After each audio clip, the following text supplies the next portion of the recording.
श्री कुंज बिहारी श्री हरदास। 21वां अध्याय।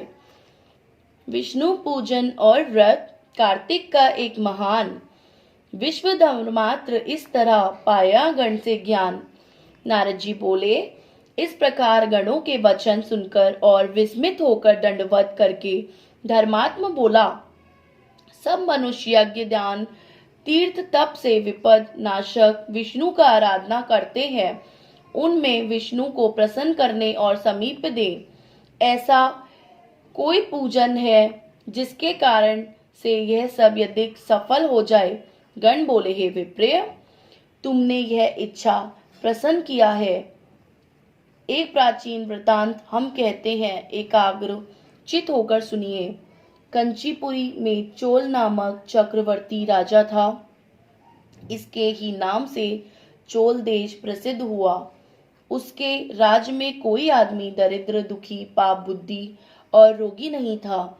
असंख्य यज्ञ करने वाले उस चोल के स्वर्ण यज्ञ स्तंभ तथा ताम्रपाणी नदी के दोनों किनारे चेतरथ नाम के कुबेर की तरह शोभायमान थे।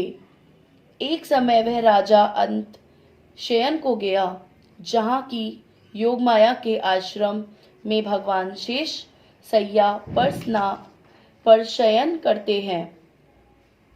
उसने वह लक्ष्मीपति भगवान को मोती और सुंदर स्वर्ण के फूलों से पूजन किया और दंडवत प्रणाम करके वह बैठ गया। तब उसने हाथों में तुलसी और जल लिए कंचीपुर में रहने वाले विष्णु भगवान को स्नान कराते और तुलसी पत्र से पूजन करते पाया। उसके ऊपर ब्राह्मण द्वारा चिड़ाए तुलसी दल से उसके रत्न ढक गए। यह देखकर राजा कुपित होकर बोला, यह मणिक स्वर्ण से मैंने पूजा की है विष्णुदास, वह सब तुलसी पत्रों से तुमने क्यों ढक दिया? तू विष्णु की भक्ति नहीं जानता है, ढोंगी है, जो तू मेरी शोभा युक्त पूजा को ढकता है। तब वह ब्राह्मण राजा के गौरव को तुच्छ समझकर बोला, हे राजन, तू भी भक्ति को नहीं जानता, तुझे राज लक्ष्मी का घमंड है। तूने पहले कितना विष्णु व्रत किया? गण बोले, ब्राह्मण का यह वचन और हंसकर राजा गर्व सहित वचन कहने लगा कि तू भक्ति का गर्व करता है।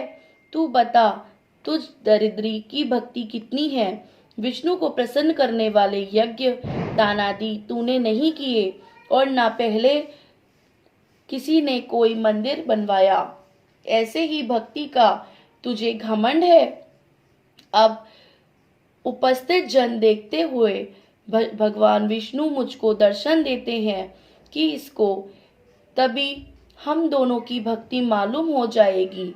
यह कहकर राजा ने राजगृह में जाए मृदुल ऋषि को आश्रय बनाकर वैष्णव यज्ञ आरंभ कर दिया। उस यज्ञ में बहुत से ऋषि आए, बहुत सा अंधन संपत्ति लगाया गया। विष्णुदास ने भी उस मंदिर में ठहरकर विष्णु को प्रसन्न करने के लिए तुलसी का वन लगाया और एकादशियों के दिनों में दशाक्षर मंत्रों, पुष्पाचार और नृत्य गीत आदि मंगलों से विष्णु की नित्य पूजा करने लगा। चलते में, भोजन में, शयन में सदा विष्णु का स्मरण करता रहा और समदृष्टि होकर सब में मनुष्य को देखता। विष्णु की प्रसन्नता के लिए माघ और कार्तिक मास के विशेष नियम करके व्रत करने लगा और फिर उसके उद्यापन भी पूर्ण किए।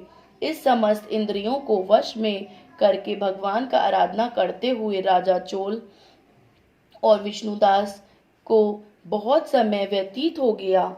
इसी प्रकार 21वां अध्याय समाप्त होता है। श्री कुंज बिहारी श्री हरदास।